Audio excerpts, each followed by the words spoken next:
It's the show with truly international appeal. Du Blancati et le Blancati. An all-star cast. Les célébrités des internationales des artistes des Londres. Oui. And an unlimited budget. You made this on Blue Peter. Together one afternoon. The checkbook and pen are in safe hands. You look at Lily and me, Veronica Savage. Never fear, Lily's here. Blanksy Blank, Friday at 8:30 on BBC One.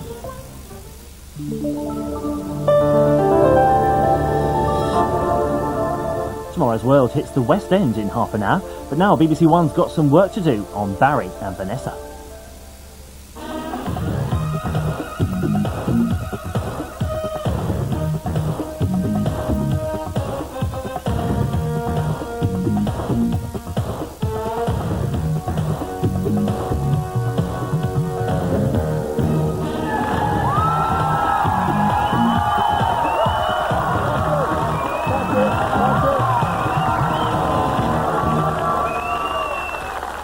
Yes, hello.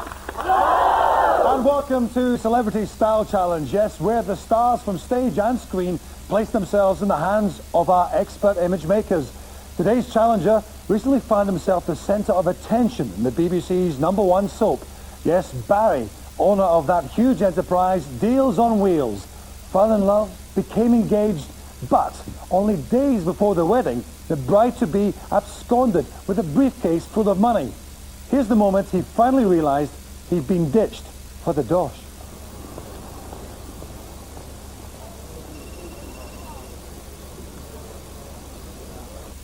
Vanessa? Vanessa, is that you, yeah?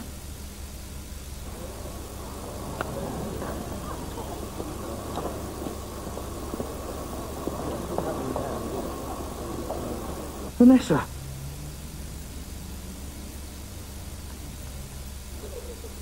Let's meet the man who suffered so much.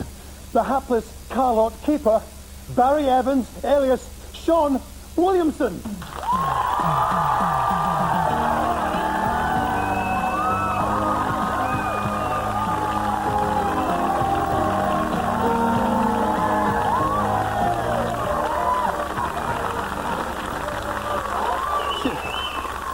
Cheer up, mate. Cheer up. You still love him, don't you?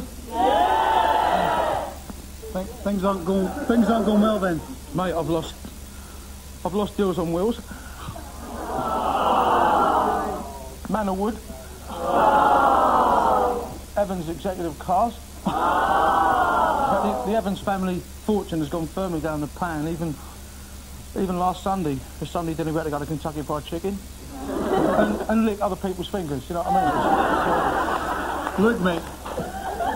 We do miracles on this show. We can turn things around for you. Could you? Yes, but first of all, we've got to get to the root of the problem. Now, where do you think it all went wrong? Who's to blame for all this? Women! Women! Well, one in particular, yeah. Can you bear to mention her name? Vanessa. And where's Vanessa? I don't know, Buenos Aires or something, I don't know. Quaffing cocktails. She's not in Buenos Aires. We tracked her down for you. We brought her to Style Challenge. Yes. Ladies and gentlemen, please welcome the scheming Vanessa alias Adele Selim.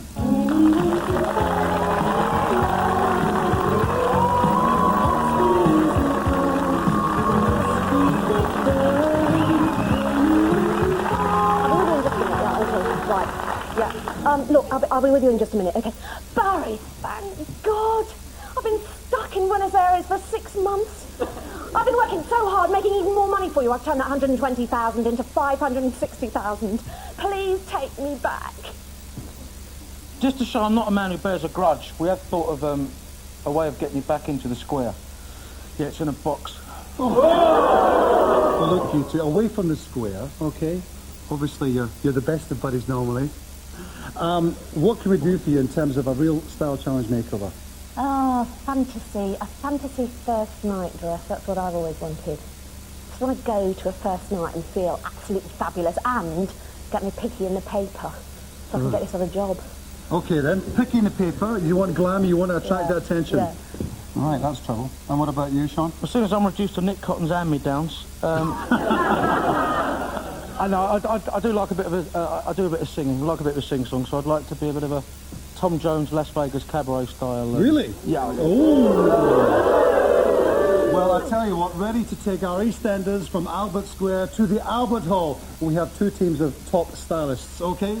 For you, Sean, what can we say? We have brought in the star with the scissors twice, London Hairdresser of the Year, Antoinette Beenders, and giving you first-class grooming tips is our own New York bright light, Patrick Swan. And for your hair, Adele, we've brought in our very own EastEnder. 4 times Hairdresser of the Year, Trevor Sorbet. And giving your makeup the magic touch, we've celebrity makeup artist Sarah Rayburn. And giving your wardrobes a glamorous touch, we have none other than Fashion Journalist of the Year. She has the hat to prove it, Hilary Alexander. Okay, you two, go and join your teams.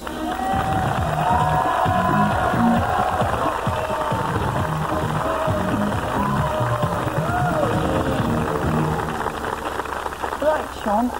I mean, as you know, your hair is starting to thin out a little bit. Just a bit. Just a bit. Did Vanessa do that to you? It didn't help. It didn't help. Okay. Well, what I'm actually going to do, I'm actually going to try and tint, well, shade your skin underneath the hair.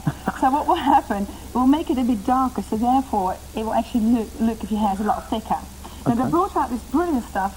It's called Gouffre, and basically what you do is you apply it onto a little sponge, and literally you work it on the scalp. And you sort of, as I said, tint the scalp darker. If you wash it, it comes out straight away. So I assume you just have to keep out the rain, do you? That's right. Each pack comes with an umbrella. Absolutely. No, one of those little plastic hats. No, Yeah.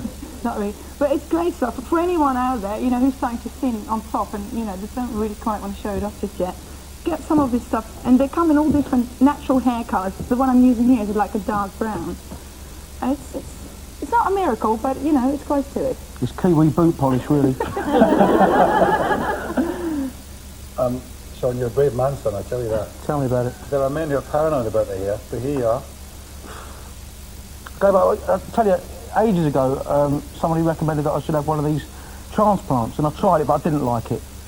I felt a wally wandering around for 3 weeks with a kidney on my head. You know. You've been acting for a little while now, haven't you? This is a total kind of, you know, change of life for you in the last few years, hasn't it? It's a total change of life. I mean, I haven't been acting long. I left drama school at 30, and I got into the show 6 months later. I was very lucky, you know.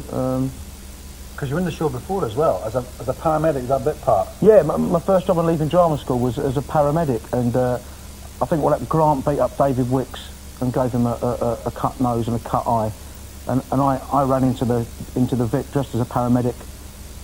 David, how many fingers am I holding up? David, can you hear me? I think we'd better get him down A&E, take a look at him, and all that sort of stuff, you know. Right. You remember the line, top man. Well, that was it. The theme is, you know, a first night at a premiere. She wants to be in the newspapers. Well, I'm going to give her a hairstyle that will get her in the newspapers. Right. I'm going to make her look like me. That'll get her.